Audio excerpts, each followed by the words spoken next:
Hey, it's Mike here, and today I'm going to be doing a quick review of the Blaster boards. This is a one-pack kids fort building kit for having building different forts and having different battles or whatever they want to do. But yeah, before I jump into this review, I just want to let you know that I did receive this as a free gift from the company in exchange for doing a review, and I may get a commission if you purchase through my link. However, that being said, I'm going to give you my honest opinion on what I like about this and what I don't like about it. So yeah, this is really something that when I first got it, it came in this package here. So it came in this big box, kind of a mysterious thing. I was like, what the heck is this? And then I opened it up and had all these different panels in there. So it just comes with a bunch of these like this, and then you can build up a fort with it. It's really kind of neat. It kind of brings out the kid in you, and it has all these different panels to kind of block your enemies from coming in. And then it has these little places where you could do target practice with it if you wanted to.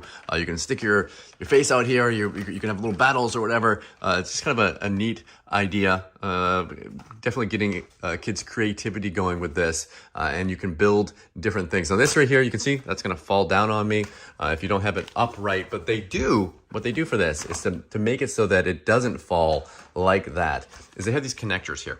You can see I've got them on each side, and you can make it so that you've got connectors all over the place, and you can make it so you can have it go at different angles with that. So it comes with a bunch of those in here. I've only put a couple of them in there, but if you really wanted it to be sturdy, you could put them up on each level there. Of course, you can build this however you want to build it. You can build it high, you can build it low, you can build separate little areas with it. It's really up to your imagination, or most likely your kids' imagination.